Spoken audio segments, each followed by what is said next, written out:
Class 12th। आज भी हम लोग प्रिज्म के ही न्यूमेरिकल को सॉल्व करेंगे।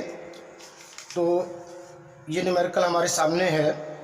If the angle of prism and angle of minimum deviation are equal then find the refractive index of material of prism. Hindi medium question note कर लीजिए। किसी प्रिज्म का प्रिज्म कोण और अल्पतम विचलन कोण आपस में बराबर हैं। आपको प्रिज्म के पदार्थ का अपवर्तनांक निकालना है।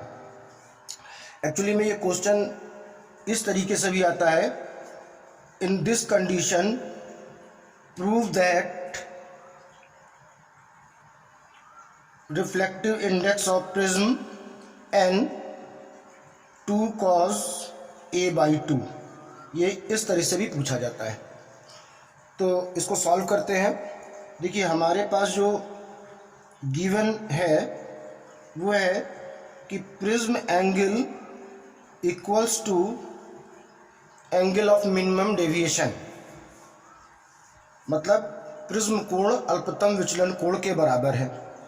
Now we know that n is equal to sine a plus lambda delta m by 2 upon sine a/2 reflective index का formula.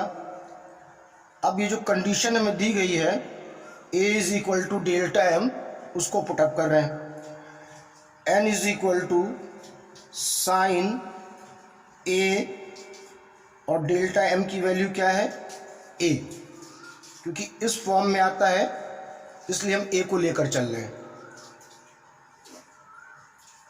Upon 2 sine a/2। Is it clear?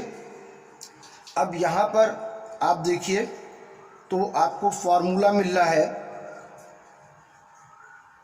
Trigonometry में 2 sine a/2 and cos a/2।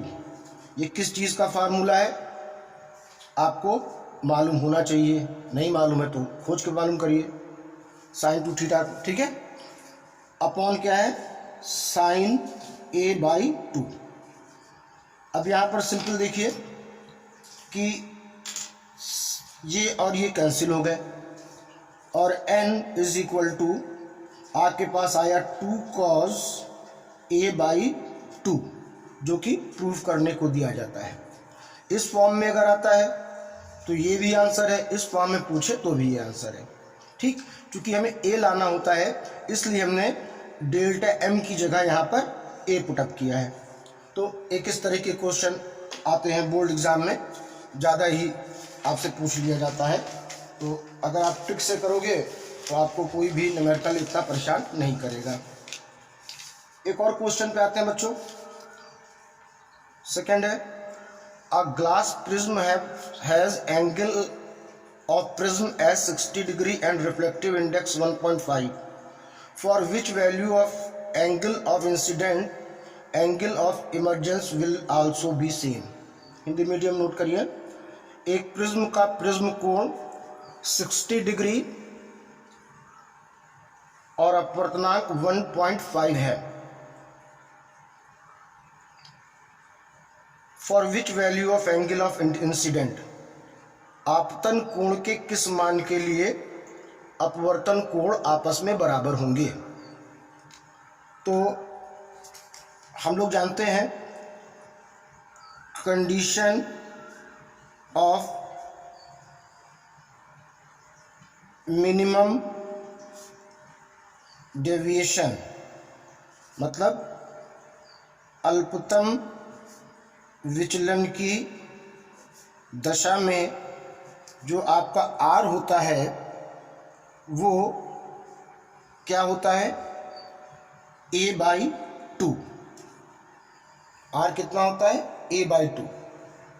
अब यहाँ पर देखने वाली बात ये है कि हमसे n दिया गया है और r हम निकाल ले रहे हैं 60/2, दैट इज 30 एंगल आर।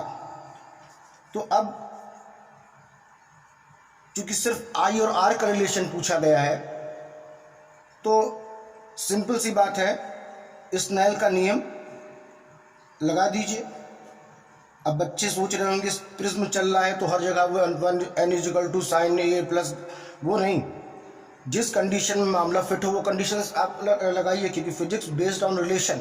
जहाँ सीधे आई और आर का रिलेशन पूछा था तो हम सीधे स्नेल लॉ में चले गए, हम उतने बड़े फार्मूले में जाने की क्या ज़रूरत है, ना हमारे पास डेल्टा एम है, अल्पतम विचलन कोण भी नहीं है।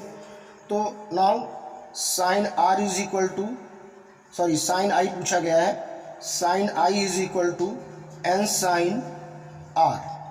Now sine i is equal to value of n 1.5 into r की वैल्यू कितनी आई है, साइन 30। ठीक, तो अब आप इसको खुद सॉल्व करिए, आप खुद सॉल्व करके कमेंट बॉक्स में इसका आंसर हमें देंगे, और आंसर सभी लोग दिया करें। साइन 30 की वैल्यू मालूम है ना, तो इसको आप कैलकुलेशन करके आंसर दीजिए, उसके बाद नोट सेंड करिएगा।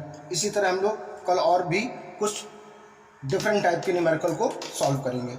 यहाँ जैसे इस न्यूमेरिकल में मैंने क्या सिखाया कि अब आप हमेशा जहाँ प्रिज्म हो तो वहाँ पे आप ये मत सोचिए कि जहाँ प्रिज्म आएगा n is equal to sine A plus delta M by 2 upon sine A by 2 लेकर चलेंगे ना।